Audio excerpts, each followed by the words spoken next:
पर ये रेबीज क्या होता है? इसमें इतनी हवा वाली क्या बात है?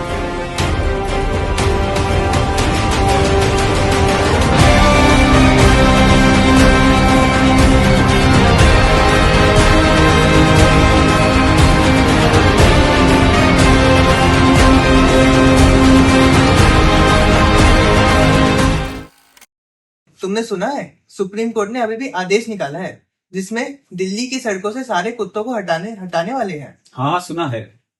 बट इसमें इतनी हवा वाली क्या बात है? अरे बहुत बड़ी बात है। पिछले ही महीने जुलाई के अंदर एक कबड्डी खिलाड़ी था ब्रिजेश सोलंकी यूपी से, उसकी भी रेबीज के कारण मौत हो गई थी क्योंकि वो एक छोटे से पिल्ले को बचा रहा था और उस कारण से उसके छोटी सी चोट आई पर उसने उसके ऊपर ध्यान नहीं दिया।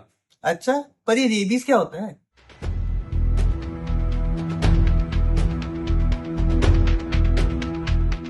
तो दर्शकों, जैसे आपने देखा, रेबीज एक बहुत बड़ी समस्या है और इस चर्चा में हम रेबीज और उसके संबंधित विषयों के बारे में बात करने वाले हैं। तो डॉक्टर साहब, रेबीज क्या होता है?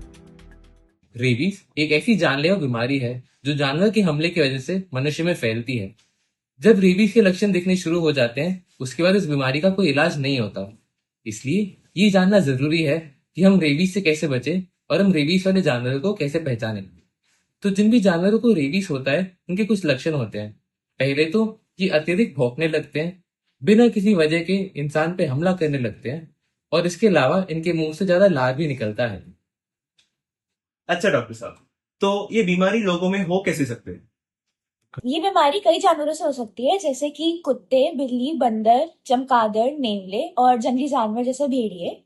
और ये इनके काटने से तो हो ही सकती है, इसके अलावा खरोंच लगने से, जैसे इनके कभी नाखून से खरोंच लग जाए, या फिर उनकी लार कभी किसी खुले घाव पे लग जाए उनके चाटने से, या फिर उनकी लार कभी नाक, आंख या मुंह पे लग जाए, उससे भी रेबीज हो सकता है। लेकिन ये कभी भी जानवर को छूने से या फिर उसके बाल को सांस में ले लेने से नहीं होती।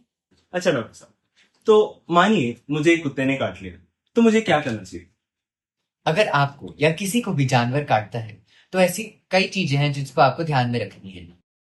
जैसे कि आपको सबसे पहले अपने घाव को जितना जल्दी हो सके साबुन और पानी से अच्छे तरीके से धोना है। आपको साबुन का इस्तेमाल ऐसे करना है कि उसमें झाग आ जाए और 15 मिनट तक बहते पानी से अपने घाव को धोना है। ये सबसे जरूरी पहला कदम है जिसको आपको लेना है। और उसके बाद आपको अस्पताल जाके टीका लगवाना है। आपको तेल, नमक, मिर्च, हल्दी जैसी चीजें नहीं लगानी है अपने घाव पे, क्योंकि उनसे जो जलन होती है वो केवल वही होती है, सिर्फ जलन होती है। उससे आपके शरीर को कोई फायदा नहीं होता है और ये बीमारी बिल्कुल नहीं रुकती है उससे। ठीक है जी, अब ये बताइए कि किसी को कुत्ता काट लिया तो वो टीका लगवाने के लिए कहाँ जा सकते हैं? रेबीज से बचने के लिए जो आपका उपचार होता है वो घाव अनुसार होता है।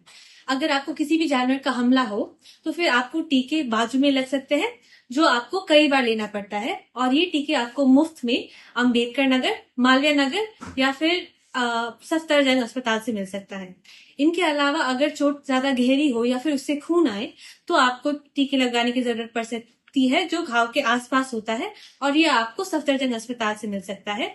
इनके अलावा आपको टीटी का सुई भी लगवाना पड़ता है।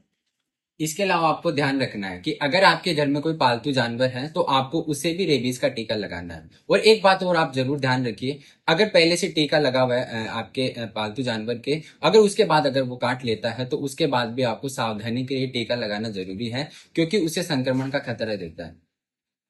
आप सभी के अमूल्य समय के लिए बहुत बहुत धन्यवाद और यहाँ पे आज की चर्चा समाप्त हो जाती है। Thank you.